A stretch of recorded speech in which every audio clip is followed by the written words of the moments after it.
30 লাখ শহীদদের রক্তের বিনিময়ে যে আজকে স্বাধীন হয়েছি, এটা আমাদের এতটাই আনন্দ লাগছে যে আমরা একজন হুইলচেয়ার পারসন, একজন শারীরিকভাবে ফিজিক্যাল চ্যালেঞ্জ মানুষ হয়েও আজকে আমাদের আনন্দতে আমাদের ঘর থেকে বের করে নিয়ে আসছে। 16 ডিসেম্বর বিজয় দিবসে জাতীয় স্মৃতিসৌধে শ্রদ্ধা জানাতে এসেছেন লাখ লাখ মানুষ। তার সঙ্গে বাদ নেই এই শারীরিক প্রতিবন্ধী মানুষরাও। তারা আজকে এসেছেন, আমরা দেখছি যে এই মোটর সাইকেল যোগে, অর্থাৎ তারা যে বাহনে আজকে এখানে এসেছেন। ওদের স্বপ্ন পূরণে পাশে থাকতে পেরে আমরা গর্বিত। আমরা এখানে যারা হুইলচেয়ার পারসন আছি, আমরা সকলে একটা সংগঠন আছে, সেটা হচ্ছে সিডাপ। তো সিডাপ থেকে আমরা এই মরিরাজ্য আঘাতপ্রাপ্ত সংগঠনের প্রায় 2000 সদস্য আমরা আছি। তো আমরা সিআরপি থেকে আমাদের সংগঠনটা, সেখান থেকে আমরা 30 লাখ শহীদদের বিনিময়ে আজকে মহান স্বাধীনতা দিবস হচ্ছে। তাই আমরা সেই 30 লাখ শহীদদের প্রতি শ্রদ্ধা জানাতে আমরা আজকে এই সাভার স্মৃতিসৌধে আসছি, তাদেরকে শ্রদ্ধা জানানোর জন্য। শারীরিক প্রতিবন্ধকতাকে জয় করেও এই আজকে বিজয় দিবসে বিজয়ের একটা আনন্দে এখানে আসা, এই ব্যাপারটা কেমন লাগছে? আসলে যে এই যে 30 লাখ শহীদদের রক্তের বিনিময়ে যে আজকে স্বাধীন হয়েছি, এটা আমাদের এতটাই আনন্দ লাগছে যে আমরা একজন হুইলচেয়ার পারসন, একজন শারীরিকভাবে ফিজিক্যাল চ্যালেঞ্জ মানুষ হয়েও আজকে আমাদের আনন্দতে আমাদের ঘর থেকে বের করে নিয়ে আসছে। তাই সত্যি যে আমরা মনে করি যে এটা একটা স্বাধীন দেশ, স্বাধীন দেশ, সেই যে তাদের এই যে রক্তের বিনিময় দেশ, সেটা সত্যি আমাদেরকে খুবই উৎফুল্ল করছে এবং আমরা অনেক আনন্দিত আজকে স্মৃতিসৌধে এসে। আমরা আরও কয়েকজনকে দেখছি, কথা বলবো তাদের সঙ্গে। আসসালামু আলাইকুম। কেমন লাগছে? হ্যাঁ, আমার কাছে খুব ভালো লাগছে। আমরা ওই সাভার সিআরপি থেকে আসছি, সিডাপ একটা সংগঠন, সিডাপের পক্ষ থেকে আমরা 10-12 জন এই অটো হুইল চেয়ার নিয়ে আসছি। তবে আমার কাছে খুব ভালো লাগছে, আমরা এই শহীদ বিজয় দিবস উপলক্ষে আসতে পারি, আমার কিছু ভালো লাগছে, বা আমরা সবাই আসছি, খুবই ভালো। প্রতি বছর আসেন? হ্যাঁ, প্রতি বছরই আমরা আসি। মাঝে মধ্যে কেমন বাংলাদেশ দেখতে চান আপনারা? আমরা সুন্দর একটা বাংলাদেশ দেখতে চাই। ঠিক আছে, আমরা সকলেই সুন্দর বাংলাদেশের প্রত্যাশা করি। আমরা আরেকজনের সঙ্গে একটু কথা বলবো। আপনি তো একদম জ্যেষ্ঠ মানুষ, আজকের এই তরুণ প্রজন্মের কাছে আপনার কি চাওয়া থাকবে? বাংলাদেশ কেমন বিনির্মাণ করবে তারা, কি প্রত্যাশা রাখছেন আপনি?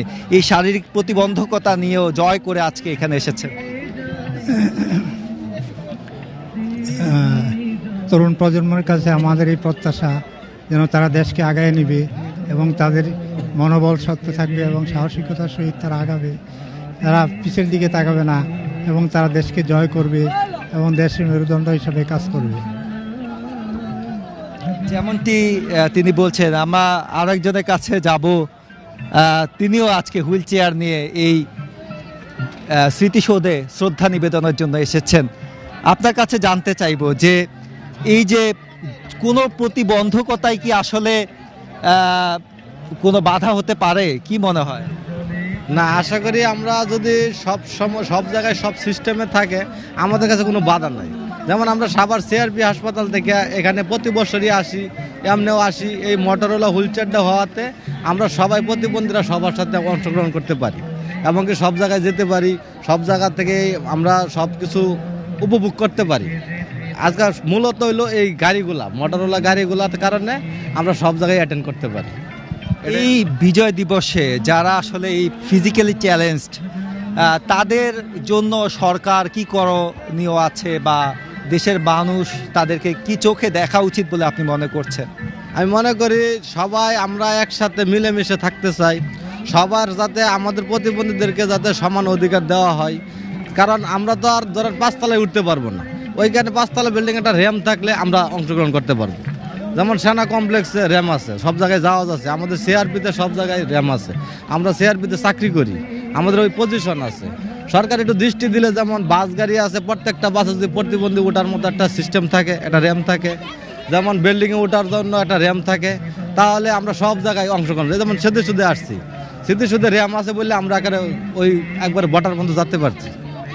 আর যদি ওইরকম সব জায়গায় যদি সরকারের র্যাম সিস্টেম করে দেয়, তাহলে আমরা আশা করি আমরা সব জায়গায় অ্যাটেন্ড করতে পারবো। যেমনটি বলছিলেন, এই স্বাধীনতার 54-55 বছর পার হয়ে গিয়েছে।